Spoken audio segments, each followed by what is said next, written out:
Bonjour à tous. Alors là, on est devant un jeune poirier que j'ai repris en main depuis l'hiver 2014, hein, donc ça fait un peu plus d'un an. Donc.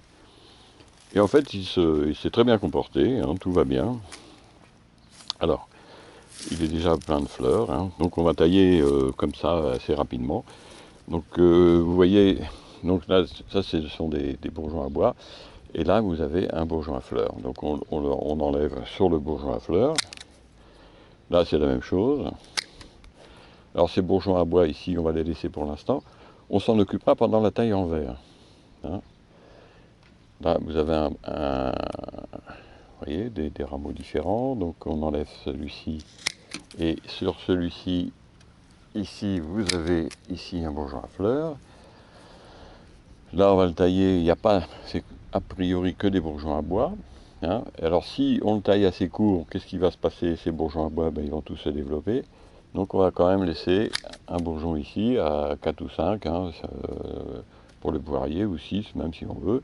Et la sève va, pour sa grande majorité, partir ici. Donc une partie de ces bourgeons-là, ils sont en attente, vont se transformer l'année prochaine, pendant cet été, en bourgeons à fleurs, sont préparés à devenir bourgeons à fleurs. Ceux qui vont se mettre à bois vont faire des rameaux qu'on va pincer cet été. Hein. Donc vous voyez, tout est... Alors ici c'est un peu la même chose, vous avez deux bourgeons à bois ou en attente, on va dire.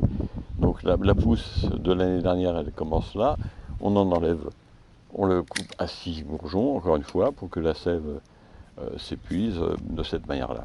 Là, on en a un ici, donc là, on peut tout de suite enlever le bourgeon à bois.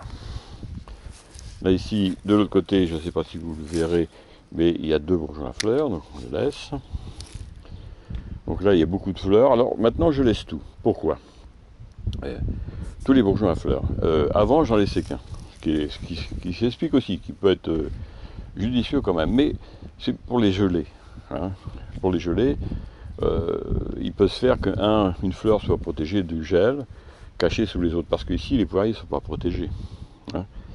Donc il suffit qu'il y ait un coup de gel, et puis du fait qu'il y ait beaucoup de fleurs, une peut se retrouver protégée. Donc ici, vous avez un rameau fructifère avec deux fleurs et un bois, donc celui-là on peut l'enlever, ce n'est pas de problème. Là nous avons la même chose ici. Donc on laisse sur les deux bourgeons à fleurs. Alors vous voyez, ce qui est intéressant, c'est que vous avez maintenant, les bourgeons à fleurs sont très près de la charpentière. Hein. Alors nous avons là, par contre, c'est intéressant de voir ça, vous voyez, nous sommes sur la charpentière, et là, il y a un bourgeon vertical qui monte. Et celui-là, il fructifie difficilement, parce qu'il est sur la verticalité trop. Donc on l'enlève directement. Hein. L'arbre, il n'a pas besoin de ça. Vous trouvez le même problème ici, hein, ces choses-là. Alors, je vous le dis, c'est pas... Je l'aurais fait déjà, mais souvent, je taille avec les propriétaires, et c'est pas facile. Donc tout ça, ça dégage.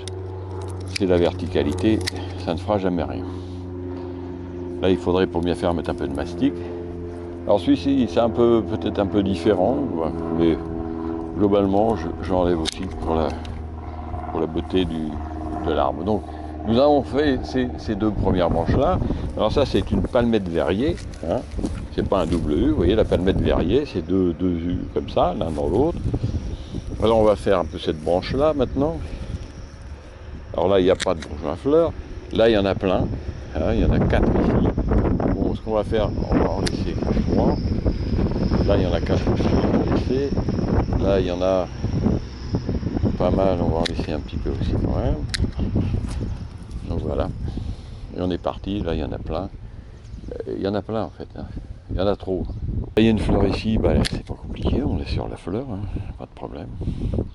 Voilà, alors nous sommes encore sur un arbre qui...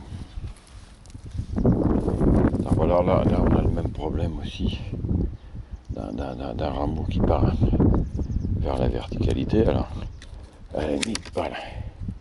Alors là, par contre, on a une petite fleur ici. Là, non. Et là, donc là, on va l'enlever directement. Et puis là, on va laisser pour l'année prochaine.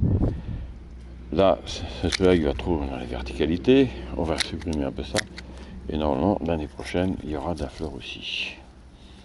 Alors pourquoi c'est moins florissant ici? Parce que la pression de la sève est plus importante. Hein. Donc tous les rameaux qui partent ici, ils sont très proches du pied du support de greffe, hein, et du coup du porte-greffe, et là ça va.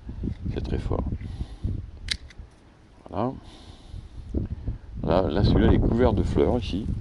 Hein, il y en a trop évidemment, donc on va en laisser, il y a 1, 2, 3. On va laisser 3 encore, pas plus. Hein. Voilà. Et ça, on va aller. Alors on pourrait les couper à ras, mais c'est une erreur, parce que ce que j'espère toujours, c'est que les fleurs, on en trouve l'année prochaine sur ces petits rameaux-là. Hein. Donc on va laisser fleurir tout ça. Alors qu'est-ce qui va se passer? Alors après la floraison, on visite l'arbre et on regarde ce qui se passe. Selon les fleurs, le nombre de fruits noués, vers le 15 juin, c'est facile après de déterminer les fleurs, les fruits qu'on va laisser, etc., etc. C'est pour ça que maintenant je laisse toutes les fleurs, enfin, le maximum de fleurs. Voilà pour ce petit arbre, vous voyez il est terminé, ça n'a pas été très long, c'est pas si compliqué que ça. Et bien moi je vous dis à bientôt, et si vous voulez plus de renseignements, vous allez sur mon blog, Les secrets d'attaquer les arbres fruitiers.